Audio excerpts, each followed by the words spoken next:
So welcome to the Ascension with A Course in Miracles episode. Today is January the 18th. I cannot believe that we are beyond halfway through January already. And as you know, and as you can see from the background, things are going away. Things are not staying here for much longer because I'm getting closer to my move. I actually move next week. My big trip to Colorado, where I am totally, completely changing my outer life, because my inner life is so in balance that it doesn't matter where I live, wherever I go, there I am, my peaceful self. So I'm not going there to get anything. I'm going there because I have all of my love, my presence, my time, my generosity, my gentleness, my tolerance to give. I am going to go help my daughter with just a business that she and I have together, also with my grandson. And I want to be in his life. I have so much that I have to offer this little grandchild. And I know that there is so much that I can learn from him because he is closest to source. Children are as close to source as you can most likely get, because we have to become like little children to enter the kingdom, meaning we come in as little children already aware of the kingdom of heaven. Outer circumstances begin to cause our forgetting our connection to source within. So we get distracted with what mother, father, teacher, preacher, government are telling us we're supposed to be doing and having and becoming. So the return to being like a little child is so that we can remember who we really are. So what better teacher for me, what better guru for me to be with than one who remembers? And that's my grandson. He embodies love and being in the moment and creativity and expressing his emotions. Whenever he's upset, it comes out. Whenever he is happy, it comes out. So he is living totally, completely, authentically. That's who I want to learn from. I don't want to learn from any teachers or gurus who are in their head, who are judging, who think that they're higher or lower than anybody else. My little grandson, he doesn't think that way. His mind hasn't been programmed with beliefs that have him think that he is less than who he is, or that he is better than anybody else. So I'm excited about that journey. So today is the last day that you're going to see that painting behind me and these candles, because all of this is going away by the time you see me next Wednesday. And I will do my call. We will have Ascension with A Course in Miracles Wednesday, even though I leave Thursday morning. But I'm going to be in a totally different space because I won't have a desk. My desk is being picked up, or actually I'm delivering it Sunday to the next person who's going to enjoy my desk. And I'm not sure where the painting is going. I'm giving it back to, I'm going to ask the painter of it if she wants it back. And I'm not sure where these candles are going. I may save them. I don't know. I'm not attached to them. So if anybody wants them, I'm happy to share them. If anybody sees this video before, well, I still have them. You can claim those little candle holders. Have been with me a long, long time. But anyhow, today we're going to continue what we started a couple weeks ago, and we are in lesson 135 from A Course in Miracles. And this beautiful, wonderful teaching is powerful, amazing, but it is only for those who have the maturity to sit and listen to the truth without resisting it. Now, you can resist it and you won't receive as much from the course, and that's okay. That just shows that you're not ready for the depths of the course. And the course is designed to have us totally, completely stripped from us that which is not true about us. If you're not ready to let go of your identity, if you're not ready to let go of your attachments, you will only get so much from the course. But the course gives us the whole enchilada. You can take however many bites you want from it. We are in lesson 135, which says, if I defend myself, I am attacked. This entire lesson is about believing that there's anything outside that we need to protect ourselves from. This is about thinking that others can hurt us, others can affect us, others can take away from us, and others can give to us anything other than, of course, obviously, people can give us material things. The Course is not interested in materialism. The Course is interested in our state of mind. The Course is interested in our emotional state.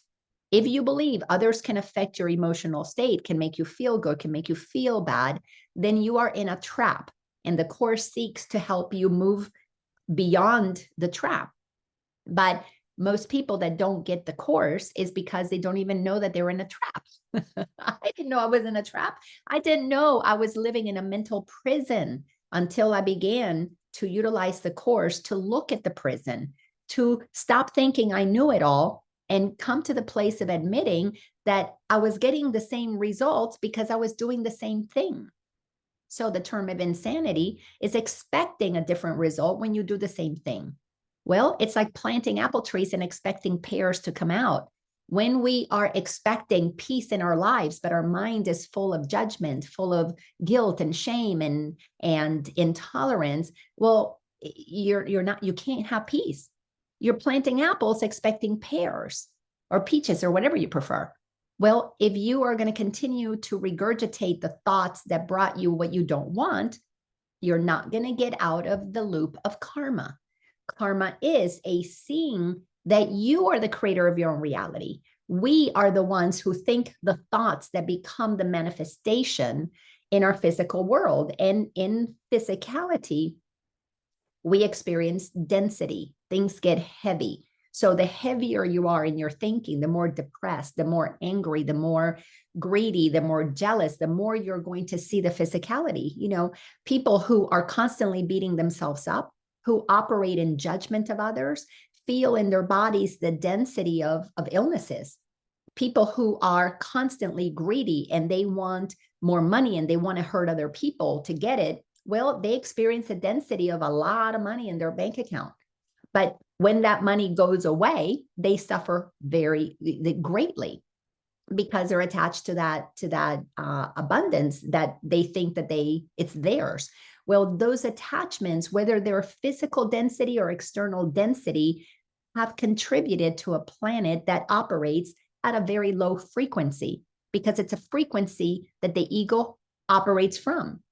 Because the ego is a block to light. The ego is I'm going to do it my way, and I'm only going to use this tiny little bit of all of creation. I'm going to take this little spot, I'm going to make it mine, and then I'm going to start acquiring more from you and you and you. But it's only going to grow so big because the ego cannot have access to infinity. The ego is finiteness. The ego is a circle that you say, this is mine. You know, the property around your house, that's pure ego. This is my spot. And we put a fence. And if you're really in your ego, you put an alarm system and you make sure nobody can get into your space. And we start training that way when we're little. When we're little, the kids have their crib and then they get their room and then they get their house. And little by little, they venture out. But most people never venture out of the mental prison because we get so conditioned in safety is in being in the smallest space possible. You know, we feel the safest when we're in our bed, when we're in our room, when we're in our house, when we are in our lot, when we are in our neighborhood, when we're in our community. We feel safe when we are in our state, when we are in our country, when we are in our continent. And most people are never going to venture out into realizing that you're not going to be safe until you are one with the whole universe. So as we continue to look at this particular lesson, if I defend myself, I am attacked, we are going to understand what this is saying is that if you believe you must defend something because of karma, you are creating opportunities for attack. It's plain and simple, because to defend is to believe that you're weak, to believe that you're vulnerable, which means it's a denial of the truth of who we are. That's ego. It's blocking the truth, the light that we are, that is eternal, that needs no defense. That's why Jesus walked around this planet when they said, well, we're going to crucify you. He said, all right, what do I do? He didn't defend himself because he knew they were attacking a physical, dense manifestation of himself, which is all part of the illusion, the ego-made illusion. They were not attacking his eternal self. You know, go ahead, crucify this body, put the nails in. but you're not hurting me. You cannot do anything to what I am. That's why the resurrection is the end of the illusion of separation. The resurrection is I'm living my life in the world, but not of it, because I cannot be hurt by anything other than my own mind. So those who are brave enough to study the Course are going to encounter truths that are very startling.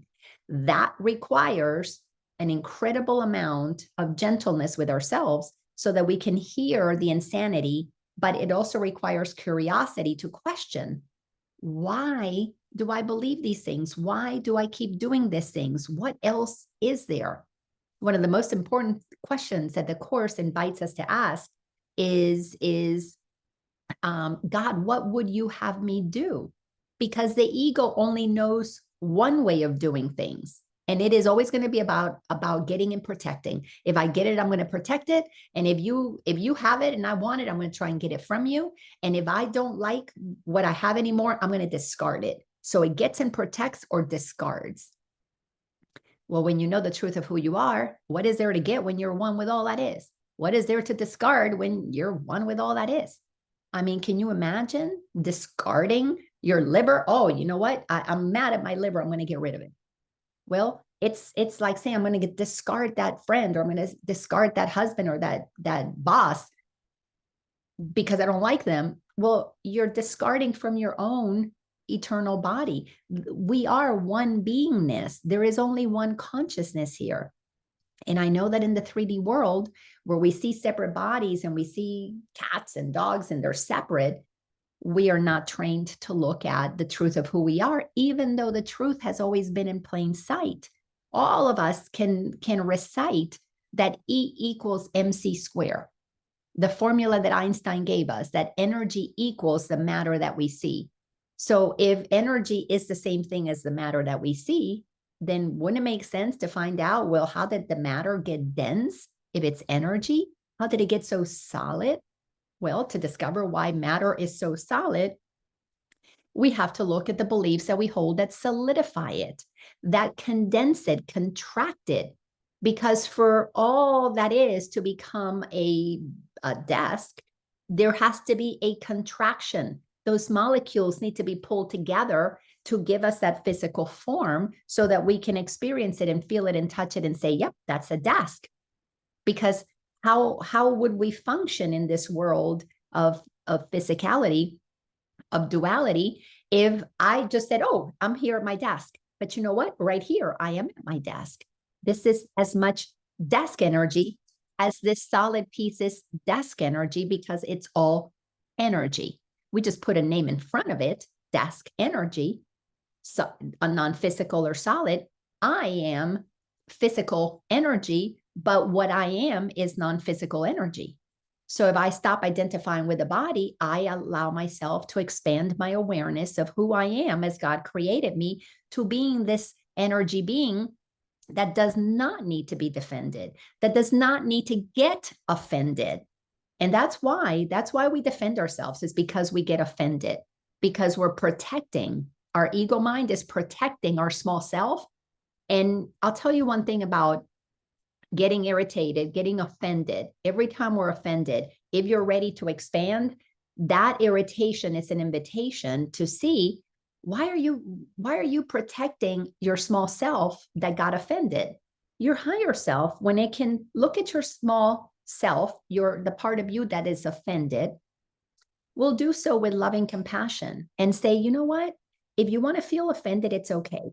I used to say this with my children. They would get mad. So-and-so was, so mean to me. And I said, well, why do you care that they were mean to you? Well, that hurts me. Why are you choosing to hurt yourself by believing that you need them to approve of you for you to be okay? How about you be okay and accept that they don't like you. They don't want to be with you. There are 7 billion people on the planet. Go find another friend. And of course, my kids didn't like hearing those kinds of things, because that meant they had to take responsibility for their thinking. But how else do we free ourselves from the bondage of smallness until we allow ourselves to remember that we're connected to something that is so expansive and infinite that there is no end to what is possible? Well, we got to take the blinders off. We've been trained that this is all that is good. This one friend, this one boss, this one husband, this one child. I'm only happy if I have this one house, this one car, this one thing. All that we've been trained to believe in is what causes us to be trapped in a mental prison that we don't even know, but it's because we become attached to these things and have those things define who we are that we suffer greatly. All the while, our expanded self is saying, come this way, come to Colorado, come to India, let's go to a different planet. Let's go to a different galaxy. When your mind can explore different places, when your mind is in curiosity and open, there's a whole nother world out there. And truly, we are all explorers that just got caught up over here. It was fun exploring that, but we're not going to be able to understand what this is about until we step out and explore it as an observer and then realize, whoa, that's small. That's really tiny. When you come out here and you can be aware of what's going on neutrally, in neutrality, that's stepping into the fourth dimension. You're neutral. And you can begin to see, my gosh, there is so much more. Then you're ready for the fifth dimension, because you can't go to the fifth dimension of expansion while you're in the third dimension of contraction. It's not possible. Now, not that you can't visit the more expanded dimensions when you're sleeping, because when we go to sleep, it's actually when we're awake. But when we're awake, it's actually when we're in the dream and we're asleep. So everything here that the ego has created is backwards. All right. So before we get this started, if you want to share about anything that's going on that we can apply some of these teachings to, we can apply Course in Miracles. I am happy to have you share.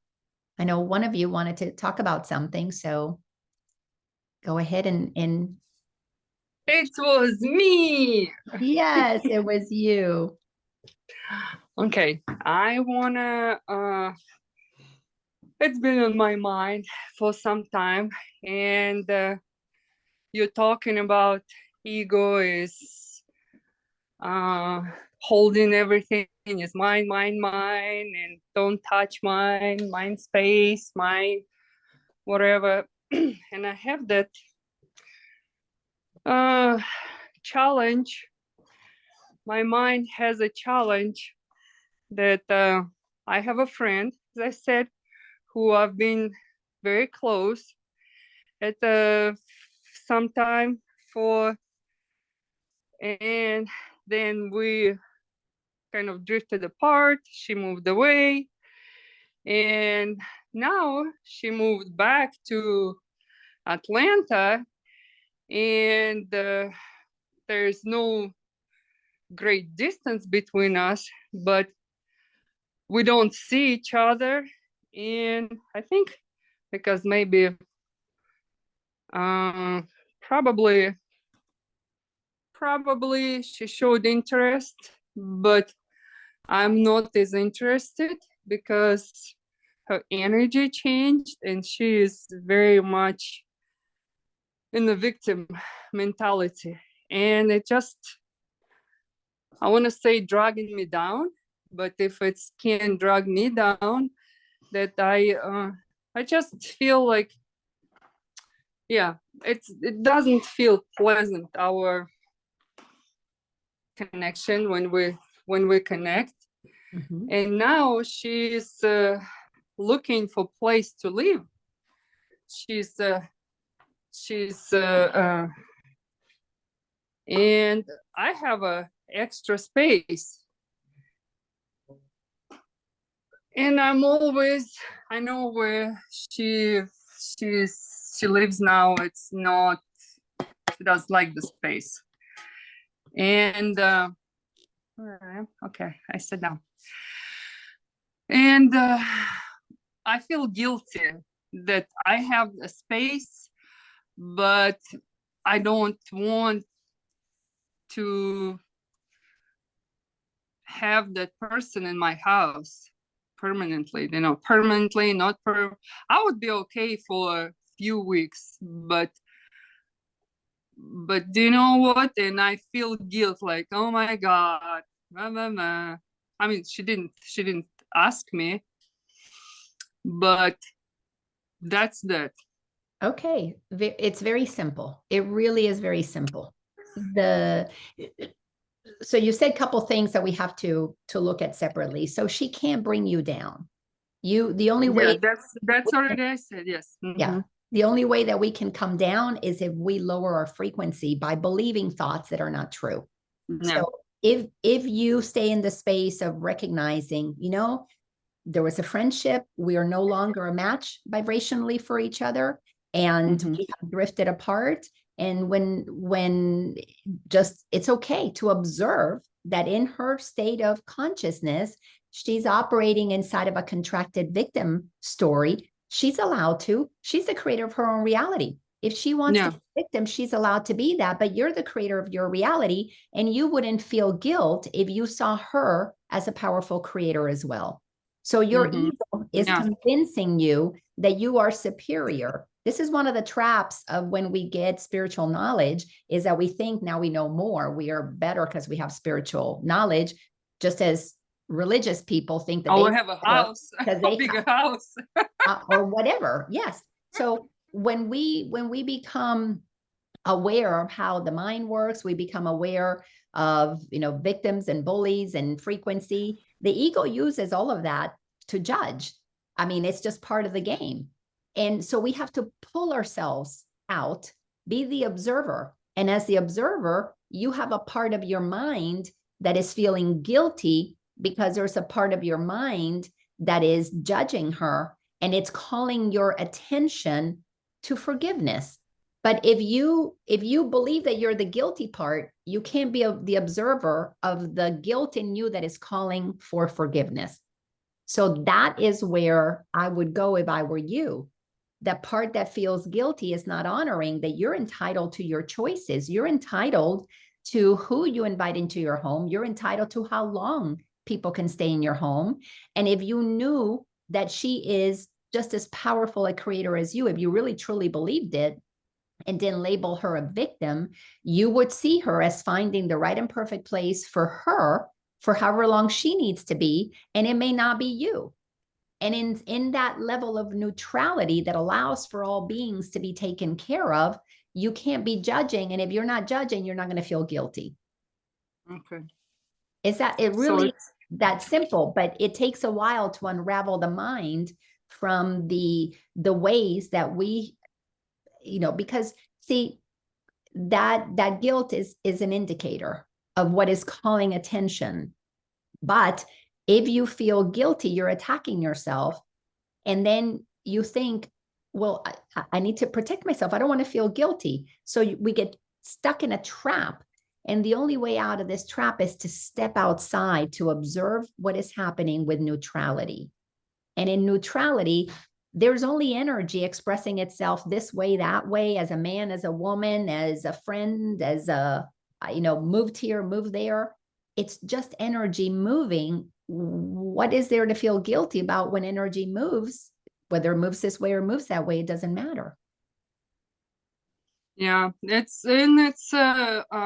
I guess I'm just judging if that would happen to me. And I had a friend who said, "Oh, I'm your friend," and I have nowhere to live, and she has the space, and she's like, "No, you just."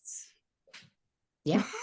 And that's a wonderful point. And I was like, "Oh my God, I'll be all alone," and the friends like leave me. So because I'm not seeing myself as a powerful creator, I'm projecting it on everybody else too. And yes. If you felt you were a powerful creator, anybody could come into your house, and it doesn't matter how long they stay, you would never lose your serenity. You would never lose your peace, because love is what is, and it would be extended. See, this is why Jesus taught us while he was in physical form, one big lesson: love your neighbor as yourself. And when you begin to love your neighbor as yourself, you treat them as you would want to be treated. So right now you have a mirror, you have an opportunity to see that it's okay. If you choose not to have your friend come over, then if you find yourself in similar circumstances and somebody doesn't let you go to their home, then you can say, just like me, they don't feel like doing that. So if you saw your friend as a powerful creator, you would recognize, number one, she's not even asking you, but if she did ask you and you said no, that she is capable of finding something else. When we go neutral, we see that everybody gets to make whatever choice they want.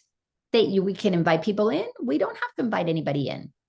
So you're giving yourself the opportunity through wondering, well, what if I'm in her situation, to also learn to not judge the ones who say no, because it gives you permission to say no as well. See, we've got to go equal. We have got to be at the place where we are so equal that no matter what anybody does, we don't judge it, because it is the ego that judges. And we want to move out of judging so that God can tell us, see, if it's meant for you to be the one that invites your friend, you would feel the intuitive knowingness that that's what you want to do. When you stop listening to the ego, you might get the nudge. Yeah, let me invite her, because you'll be ready for another level of experience. But maybe it's not part of your growth to experience your friend in the house. Maybe it's part of your growth to go through what you're going through now. There are so many levels of experience for lessons, and they don't look necessarily how we think they should look. Yeah, and I'm first, feeling guilty. And I guess it's the same thing, and judging myself. Oh, like you said, you shouldn't hover it, just share with everybody. Like everybody can come in and live, and it's my spiritual ego. Oh, you're not spiritual enough. Look at you. You want your space. You want to be comfortable in it or whatever. Yeah. And that's okay. And that's perfectly okay. We have to honor that we have to do what feels most comfortable, because we can't go to the next level of expansion until we feel comfortable here. You can't go to 4th grade until you get 3rd grade down. You can't go to being comfortable in an expanded way until you can feel comfortable first in your own space. Then you begin to expand. So it's like grades in school. We are on a process of expansion, and you can't go from here to there. You've got to go gradually. Now, not that things don't happen, excuse me, to invite us to a big leap. Those are definitely not only possible, but happen all the time. And many big leaps are coming, because we have to, sometimes we require something big to pop us out of the illusion. But if you have the ability to say no to a situation, and it's relatively, simple, it's not keeping people from being fed, it's not keeping people, you're not hurting people by saying no. It's deliberately doing that. It's because this is where your lesson is.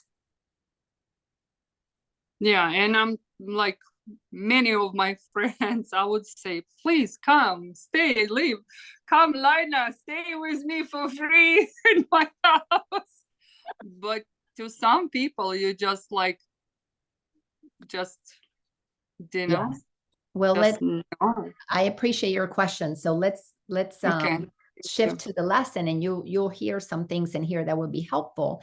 But just pay attention that there's a part of you that believes that you're okay with some people but not others, that you can enjoy some but not others, and that's not true. That's not true. You can be yourself, happy no matter who's there. So that's part of maybe the lesson here, is to see that your mind is believing that there are places and people that you can be yourself with and others you can't. And that is simply not accurate. That's the ego talking. So good observation for you to explore. All right. Thank you for that. So let's get into, we're going to be starting with paragraph number 5. And again, we are in the Course in Miracles in lesson 135. If I defend myself, I am attacked. So it says, yet it is not the body that can fear, nor be a thing of fear. It has no needs but those which you assign to it. You know, we're in the 5th paragraph, so we've already gone through 4 that are basically letting us know that what we defend, we must think is weak. So when we're protecting our body, we must think that we are weak because somebody can hurt it. If we are protecting our house, we must think that our home is somehow weak because somebody can come in and put bad juju in it or break down the walls or do something. So we've got to understand that defending ourselves, protecting ourselves or our stuff is the ego telling you in the background that if you don't protect it, it can be hurt. Well, that's not true. So what if the walls come down? So what if somebody torches the house or the building or even our body? So what if somebody hurts the body? That physical experience, like Jesus on the cross, is not you. Ultimately, it's not you. And again, I'm going to say right here, this is one of the hardest things to hear from the Course in Miracles. And if we resist listening with curiosity, well, I wonder, well, wouldn't that be wonderful to have that level of freedom? Would it be wonderful to be absolutely, completely detached from body identification?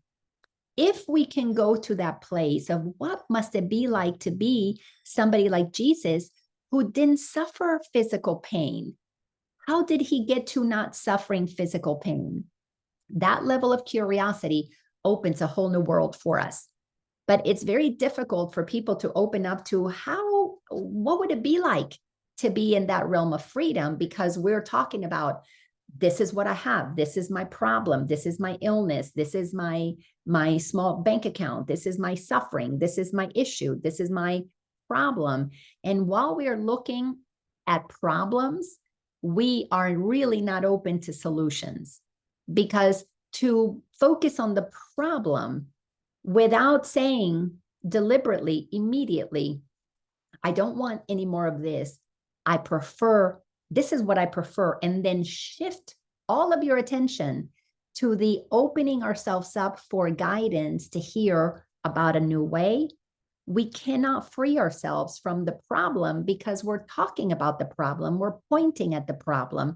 We're telling people about the problem. We're wanting to go to the therapist to help us with the problem, meaning the problem is real. It's our reality. There will be no problem if you operate with a knowingness that, number one, you created it all as a creator of our own reality. What we're learning is how to use our creative power in a way that is in alignment with our soul, with our energy self, with our non-physical self. And that is where the mind needs to be trained into accepting that you're not a body. That's not what you are. You have a body, but you're not your body. That you are the creative energy that decided to manifest the body for a short temporary experience. No different than an actor chooses to play a role, a part, until the movie has been filmed and it's over with, then it's done.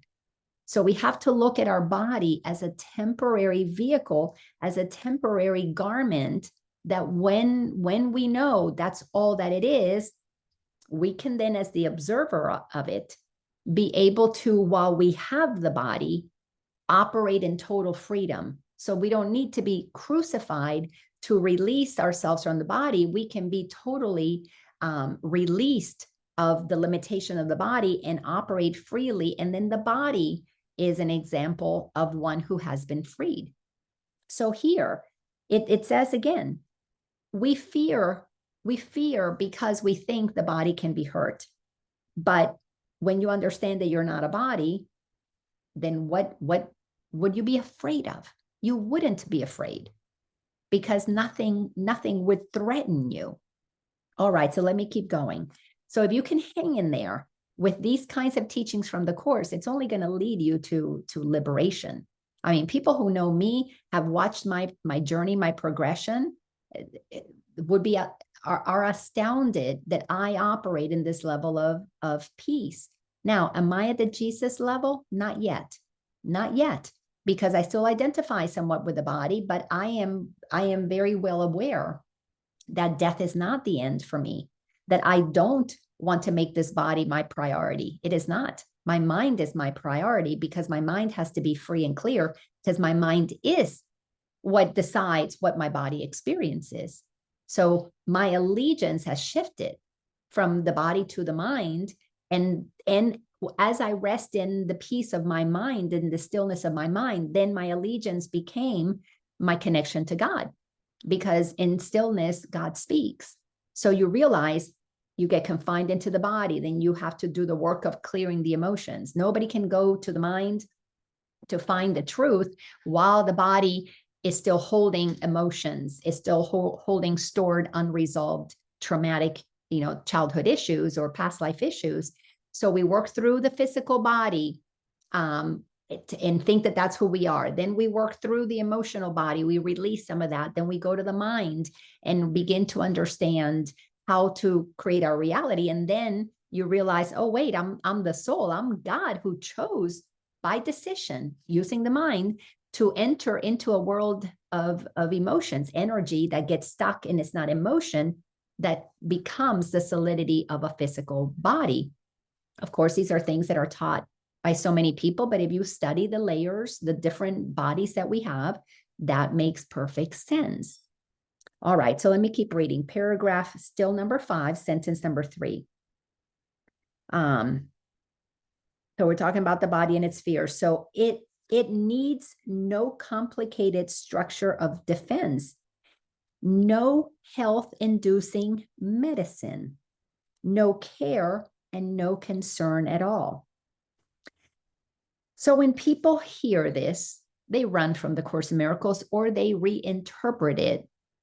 They change what it means, which of course then it means nothing to them. The body needs no complicated structure of defense. We really don't need to protect it. We could live out in nature and be totally, completely okay. If we aligned with nature, we would call what is in nature that is the most benevolent and the most wonderful, and we would be just fine living in nature. It doesn't need health-inducing medicine.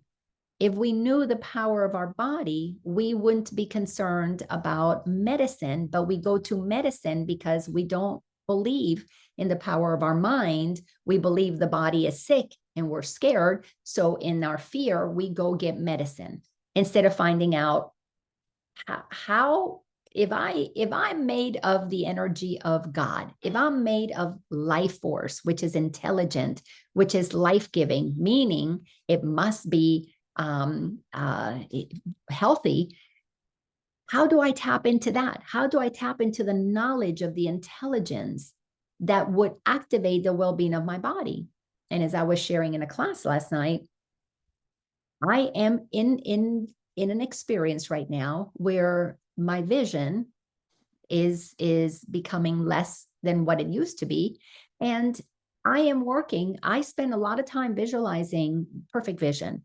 Isn't that funny? Visualizing perfect vision, meaning that I am attempting to experience perfection, which in and of itself is a block to the acceptance of the perfection that is already there.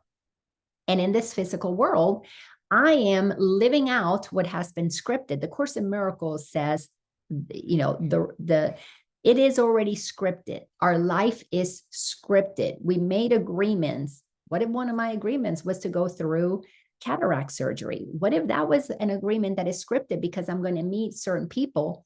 Can I be at peace with what is and follow the guidance? The intuition that says, yeah, time to go to see the eye doctor.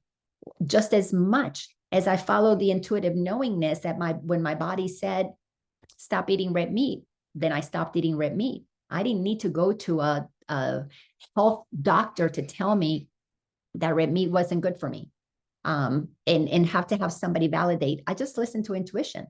Intuitively, I had a knowingness to get to not, I didn't need to drink alcohol. As a matter of fact, When I drink it, even a little bit, like I did, as some of you know, a couple nights ago, had a little bit of champagne. It just made me a little sleepy.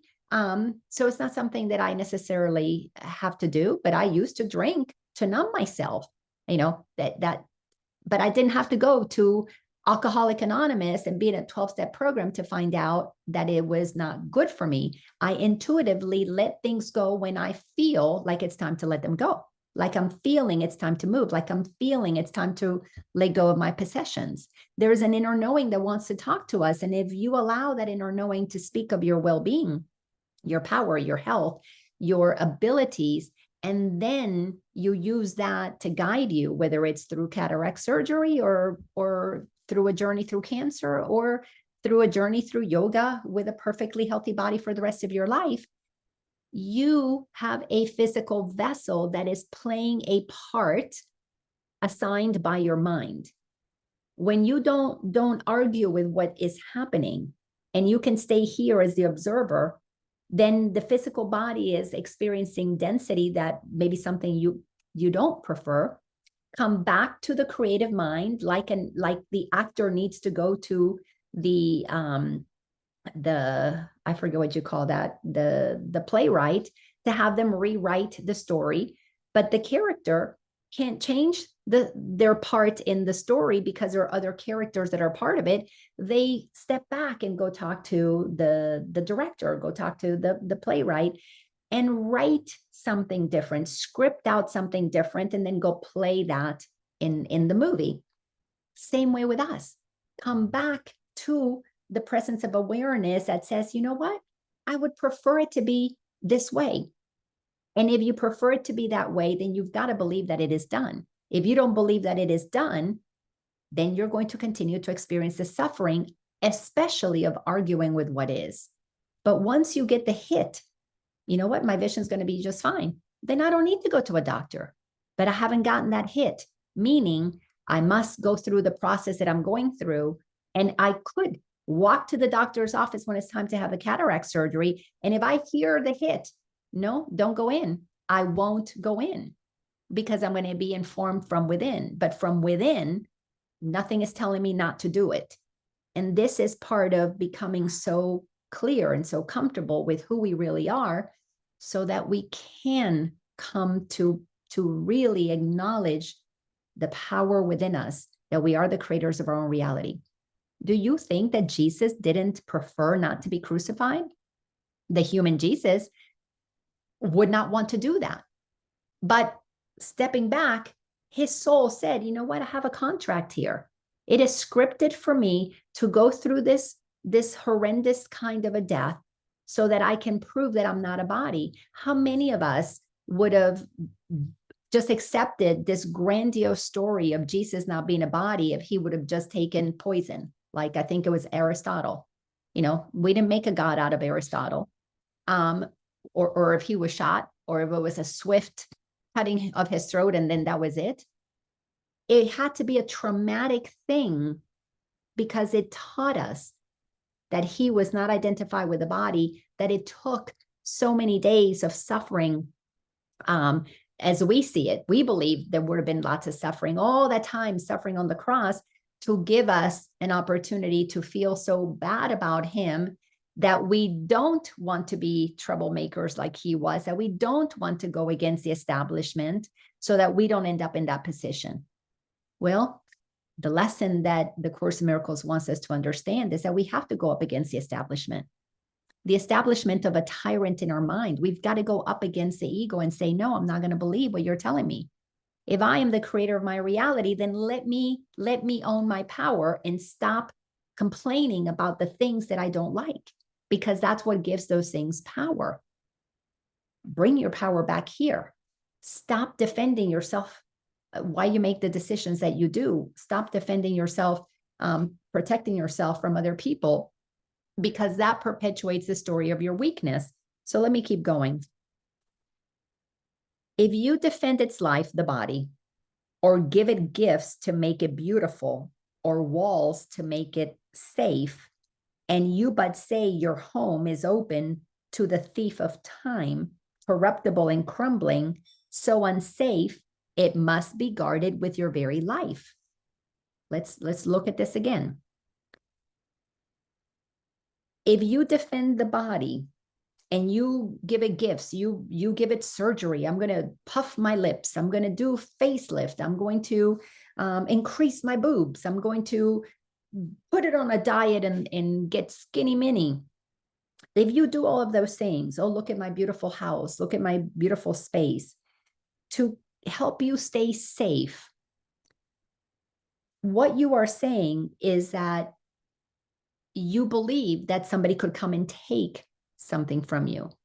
To keep it safe means somebody could hurt you, so you've got to protect yourself. To make it beautiful, to put on the boobs or the lips or the whatever, so that other people can like it, can see how beautiful you are, is to not believe in your own beauty, your own inner beauty.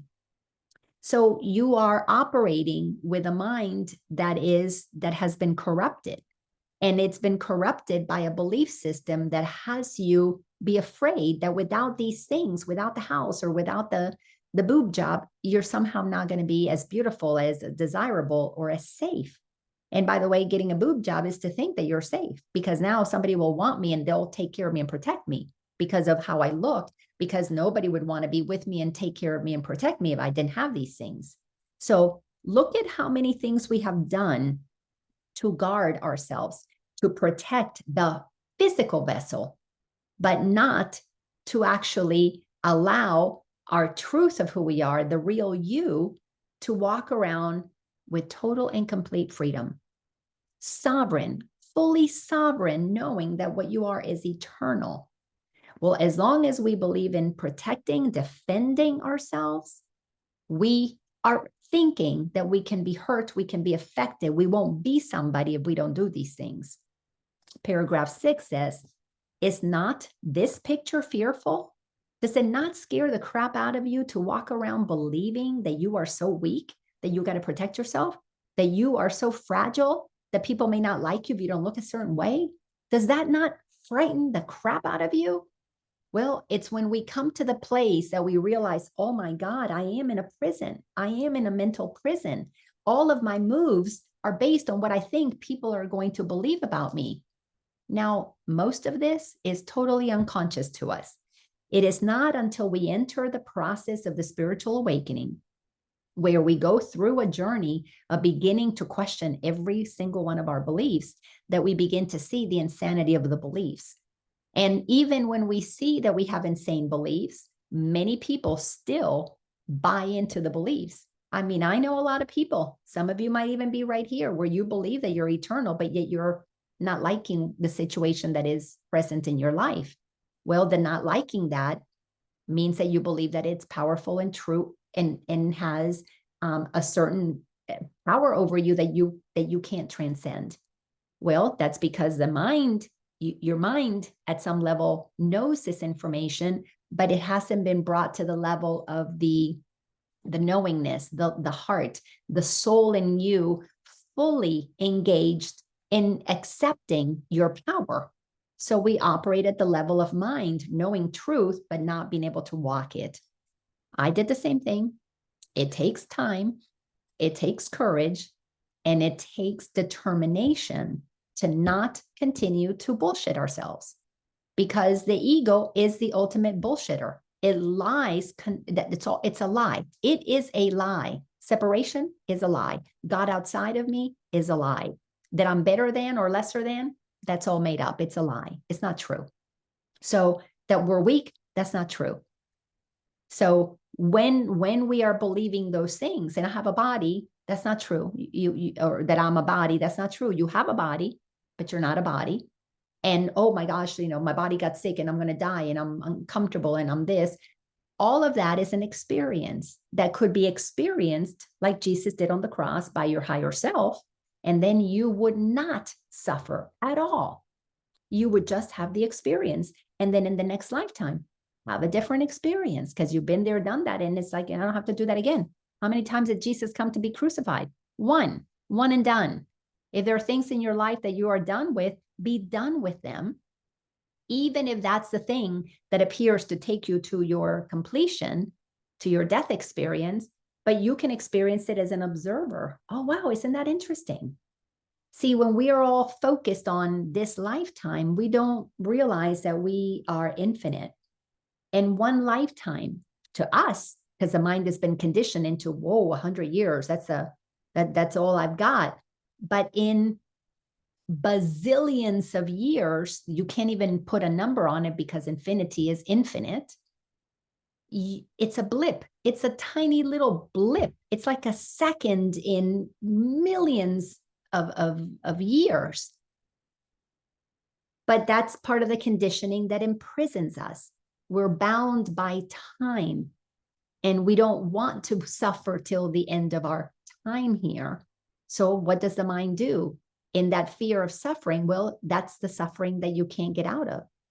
But when you step into your expanded self that is aware of what is happening, you can then move to the place that you can see the crazies and accept it for what they are and realize, wow, I'm not incarnating into this again. I don't have to.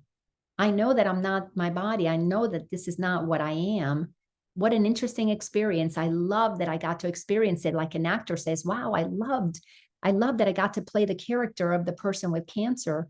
I love that I got to play the character of the murderer or the one murdered, because it let me feel so many things. I was able to experience so many things that are not part of my normal life.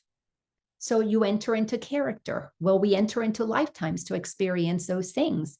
But what we are is out here, expanded, never touched, never affected, never diminished, never added onto, because it is all that it can be.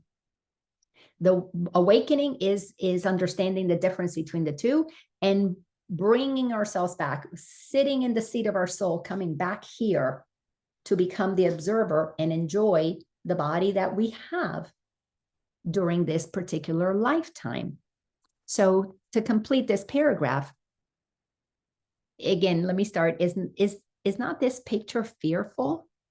Can you be at peace with such a concept of your home, your inner home, even your physical home that is, we live in fear that, it's going to be a tornado is going to tear it down, a fire is going to burn it down, a robber is going to come in and steal my stuff. Yet what endowed the body with the right to serve you, thus accept your own beliefs? What makes your body experience the density that it experiences except for your own beliefs? Nobody else's beliefs can tell you what to do unless you agree with them. And yes, we can say, well, we were little and our parents conditioned us. And I had no choice that I grew up, that I was going to be Catholic. I had no choice that I grew up in a Republican family. No, you didn't have a choice as it appears in physical plane, but before you incarnated, you chose that family knowing what you were coming into, knowing that this was going to be part of the experience. So your soul knew what you were doing, but your human self needed to feel, oh, those things don't match with me. Let me say no, thank you to Catholicism or to Judaism. No, thank you. I hear what you're saying, but I don't want that. It doesn't resonate with me. Or you know what? You, mom and dad, you guys like the whole Democrat thing, but it doesn't resonate with me. So I'm going to do something different. Or you, mom and dad, you guys believe in a lot of money and a big house, and I don't want that. I want to do something different. I'd rather live in a tent. I'd rather be homeless, which of course shocks the parents. But each and every one of us has a knowingness of what it is that we prefer. And we have to find that voice while we have a body, because that's the journey. Your soul has a voice. And when we're not confined in this human experience, our souls know we're free to pick and choose whatever we want, like an actor. And just because an actor takes a role doesn't mean they're stuck in that personality. Just because you take a physical vessel and I'm Laina in this lifetime doesn't mean I'm stuck with this personality for all my lifetimes. It's just an experience. It is your mind which gave the body all the functions that you see in it and sets its value far beyond a little pile of dust and water. And that's all that this body is, pile of dust and water. but oh my God, it's so special. It's my body. Who would make defense of something that he recognized as this? Why are we protecting a pile of dust and water? But if we understood the chemistry of the body, it's just dust and water. It's particles and water. What about a relationship with your higher self? What about a relationship with your expanded self that loves all that is, that experiences all that is? Then you could let somebody come into your house and you would have the experience of that person staying with you. And if you enjoy it, you can say you can stay longer. If it's not to your liking, you can say, I've had enough of this experience. I don't want to play this part anymore of the host of you in my house. But you would do it with love in your heart, peace in your heart. If you have an illness and you say, you know what, I'm done with this. You cannot say you're done with this at the level of the human. You have to say you are done with this at the level of your soul.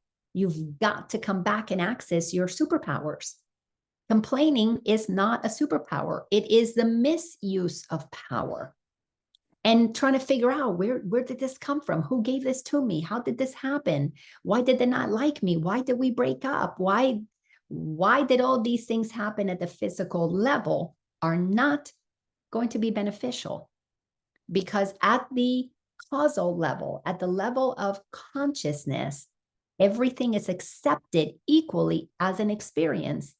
Like there's not a single character or not a single actor that would ever say, oh, these parts, dead people, that playing a dead person or playing a robber or playing being a rape victim. Oh no, those are terrible roles. No, they would just say, those are just roles that I'm not interested in, but they're good roles because they give people the opportunity to stretch into their acting. Can I play the part of cancer victim? Can I really play that part and go and have no hair and go through all of that? That's thrilling to an actor because it stretches them. If we begin to see our experience like that, it's a temporary display of possibilities, one in a bazillion possibilities, and you get to play you, just like I get to play me. Being awake to the truth of who I am, that I am not this body, but I have a body, has made me enjoy this vessel so much because I would have to exit my experience to get a different vessel. So I have learned to just be so grateful for this vessel, that it works how it works, that it does what it does, that it participated in the experience of having children, having a grandchild that comes through this portal. Oh my goodness, how exciting is it? How exciting is it? Before, I used to complain about all the things. Oh, I'm getting gray. My nose is crooked. This eye is too high. This one's too low. Look at the wrinkles. I gave all that up when I started loving myself. And I decided, you know what? I love me, the creator of my reality. And if this was the body vessel that I wanted to experience, then let me enjoy it while I have it. If I've got cancer, if I've got an experience of the death of a child, let me be present to it and see how can I go through that experience and play that part full out with peace in my heart, with love in my heart, with gratitude for the experience that will probably not come again because I've been there, done that, done it, and I don't have to keep repeating it. Like Jesus, one and done on the cross. Why does he doesn't need to keep repeating that lesson. He got it. When we defend ourselves and we believe that we are weak, when we need to protect ourselves from other people, believe that they can hurt us, believe that they affect us, that they don't respect us, that they're not thinking high enough of us. When we give others that much power, we're going to have to defend ourselves because we have made ourselves weak by believing they have the power. But when you acknowledge that the power is within you, then you use your power to decide, you know what, I want to do this or I don't want to do this. I want to have this friend over, but I don't want to have that friend over. There are friends I don't invite to my house because I see the roles that they play. And if they're whiny or complaining or whatever, that's just typically not what I invite. Why? Because I don't have to. I don't need the lesson of having a complaining person to realize why. I'd rather pet my dog. So once you are clear about what it is that you prefer to experience and there's no judgment about it, these people that prefer to be complainers, they can do that. There are lots of people that they can connect with. There's no shortage of them being invited to other places. I just don't need that to as a mirror of what I prefer to experience, because I've been that complainer. I know the complainer. I don't want to be with her as myself again. So I don't need that projection externally either. All right. So this has been another wonderful opportunity. Thank you so much for allowing me to have this time to share, because when two or more are gathered, I'm telling you, consciousness flows beautiful things through me that I get to grow from, that I get to receive just as well. So this is just as much for me. So if anybody got a nugget from today's conversation, or you have a comment or a question or anything you want to share, just unmute yourself and please share that. And if not, we will be complete for today's transmission.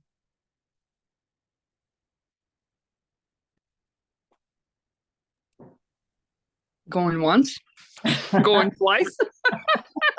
Well, I'm going to have a question. Bring it on. Laina, we touched briefly on, just a second, it says in yesterday's class that don't listen to ego when it's trying to, where's my paper when I wrote it down? When ego trying to talk us into efforting. And just a second. And I think I asked that before, but that efforting, I resist efforting because a lot of people or teachers saying you have to, oh goodness, sorry.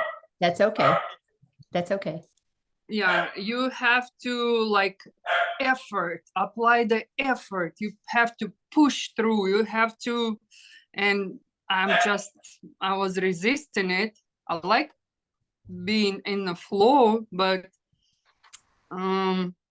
so I made peace with it. I said, I don't need to apply force, but oh my God, sorry, let me get away from this madness. There's somebody parked in front of the house and they will not stop. And that's okay. And so I was like, I will not apply effort, but I will apply more power to whatever I'm doing. So can you speak maybe briefly about that ego and efforting? Sure. So efforting would be like your example earlier, spending a lot of time in I'll have my friend come over and I'm going to get through this judgment or this guilt, and I'm just going to make it happen. I'm going to prove to myself that I am going to be okay with this friend coming up. That would be to effort. Mm-hmm. To be in flow would be, you know what? I don't feel like having that person over here. That's it. That's done. You don't have to. The efforting is the mental, gymnastics that we go through, jumping through hoops to try and make ourselves accept this or understand that. Efforting is to attempt to block that which wants to flow. So effort is resistance. It's blocking, it's stopping. It requires you push through, you make it happen, you pull it back. But it becomes really, really clear when you stay in awareness of contrast. So give me one example of something in your life that just flows. It just totally flows. I don't know what example to give. So when you met your husband, did you effort that? Did you make yourself? No. No. No, So it that just was effortless. effortless. Okay, so you just met. You didn't even Well, know you were gonna some meet. friendships, some relationships, You they know what? effortless. Yeah. Totally effortless. Well, Mhm. the efforting is the mental planning and plotting and thinking and wanting to change it and resisting it and wishing it was different and feeling the guilt. That's where the efforting is that No, constant. like like for example, I need to do something. I want to paint. You know, like in my mind, like, oh, I need to paint more. I want to paint more, but I am not making time for it in the day. Like flow is not happening, but I have to like make myself, okay, make a schedule, and you go and sit down and do it. And you do it day, second day, third day, and then in 21 days, it's you get a new habit and you will want to do it. Like this kind of effort. You have to like push yourself, you know. I want to be healthy, but I don't want to go to the gym and exercise. You have to like stand up and make yourself stand up. Yeah. You know what I mean? Yeah, well, we are in an interesting time right now. We are in the shift from the Piscean age to the Aquarian age, meaning Mhm. that we are right now in a transition period that for some people, when they decide, you know what, I am totally healthy, it's happening quickly. And when people are pointing at the problems, it's going to feel like a very long time to get there, to get to the health. The days of I'm going to do this for 21 days and I'll establish the habit, that used to be possible before. Now, maybe not so much because we're in the middle of a shift, but we are moving to the time when you hear the inspiration, you're going to feel the flow. Right now, many people are resisting some things that we know we would like to do are good for us because we are just not, we're being called to not do so much in the world so that we can spend the time really feeling more the truth of who we are. Now the world judges that as being lazy or not motivated enough or whatever. It doesn't matter because there is a preparation, there is a transition when we're about to hit a point, and we're not that far from it. I would say by 2030 we are those who are operating in consciousness that what we are is non-physical energy. Things are going to flow very easily because there's going to be no blocks. Right now we're resisting, we're efforting because we need to see the mechanism of resistance, the mechanism of efforting. So we have an opportunity to actually see the eagle that we have to transcend before we can get to the point that we're entering into a cycle of instant manifestation, because we've got to remove the blocks. So the effort is, I can tell you in my own life, I resisted writing a book. It wasn't the book that needed to be written. Yes, it would have been helpful in the 3D world, but I am not living in the 3D world. I live in a different world. My consciousness is a different consciousness. So to write from a 3D perspective for the 3D world wasn't part of my plan right now. So I am sitting in confidence that what is part of my plan is going to flow, and I'm going to receive it, and I'm going to know it, and it's going to get applied without effort, because when I am inspired, it flows.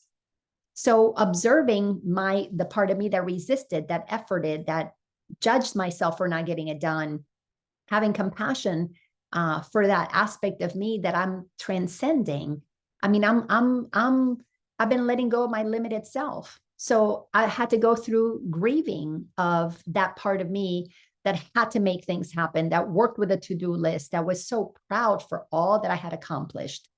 Well, when I wasn't doing those things, that's how I got to see that other side of me that felt like I was a failure because I didn't do it that way, until I got to the place of neutrality where, well, if the painting's not flowing, it's not flowing. It's not meant to be painted. If the book is not coming out, it's not meant to be written. And be at peace with that, where before I judged it because of my programming. So we are going through a period of dismantling the blocks, dismantling the bars in our mind. So the contrast just helps us understand better what is it that we prefer, not to judge it, but to forgive ourselves for having done what we did in the 3D world, not because it was bad, but because we're done with it. It's like an actor doesn't need to keep playing the same part over and over again. So I don't have to keep playing the same part of overachiever and pushing myself. I don't have to prove anything to anybody. I do what I feel like doing when it flows. And if it doesn't flow, I don't judge it anymore. I needed to see that. I needed to see that contrast to let go of what just didn't feel good. It didn't feel good after a while to judge myself for not accomplishing things. Now I don't have to accomplish anything. I'm already accomplished.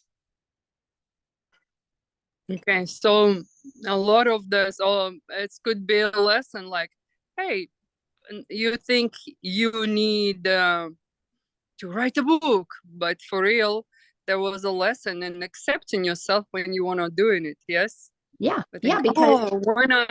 Because I thought, write a book. Because I thought that if I was a New York Times bestseller, then I had achieved something. Well, yeah. I can assure you that the piece that I have, there are many New York Times bestsellers that they would give their right arm to have the peace that I have in my heart. So I'm not trying to keep anything in the world. There's nothing the world can give me. Okay. I am the peaceful vessel that what is for me to bring to the world can flow without resistance. But that was learned through recognizing how much I was efforting to make things happen that were just not part of the script that my soul has. They were part of my ego script, but I'm shifting. I want to follow my soul script, and my soul is free, and it is about joy and fun and in the moment. Well, my ego was not like that. No, you do this at this time, and this is when it's done, and this is how it gets done. And my soul is like, hell no. I do it when I feel like doing it. Anyways, well, let's wrap this up because this has been a wonderful, thank you so much for your questions. And next week, we'll continue with lesson 135. It's a big lesson because it is a lesson that most people don't want to accept. And I get to be the one that brings to you an understanding of this very challenging lesson. And because it deals with having to face that we're not our bodies, we're not these human selves that we think we are. What others think about us doesn't matter. All of that is part of a play, and you are an actor in the play. So to try and get all these characters to do what you want to do is insane. They're playing their own roles. Our part is to know who we are. And then from that place, experience what is happening with peace and love and joy in our heart. And if you don't want to be in that play, then shift place, go be in a different play. You all have a wonderful day. I'll see you next week. And remember, next week will be my last time that I'll be doing the transmission from Georgia. So it's going to be fun. Then after that, if you come back to the program, you will see me in my temporary place in Colorado until I get my next temporary place, because everything is temporary here. If you want to see more of these videos, just go to Laina or go to YouTube and find Laina Orlando, and you'll see this is probably number 89 in the series. So it's been going on for a while, but I've got the entire 365 lessons from A Course in Miracles on my YouTube channel, as well as a 12-hour introduction to A Course in Miracles. It takes a while to introduce A Course in Miracles. If you love what you saw, by all means, share this with others and let them have the peace that passes all understanding. If they learn what the Course in Miracles is all about. Love you all. Love you, Miss Julia. So glad to have you here. Thank you. Thank you, Laina. Appreciate everything. All right. And bye. Thank you very much. Laina. Bye. What is the lesson 35 that's going to be next week? 135. It's a continuation of what we did today. What it calls? Say it again, please. If I defend myself, I am attacked. Okay. Today we did paragraphs 5 and 6, and this lesson has 26 paragraphs. So we got a little ways to go. Okay. Thank you so much. Bye-bye. Thanks again. Bye-bye. Of course. Bye.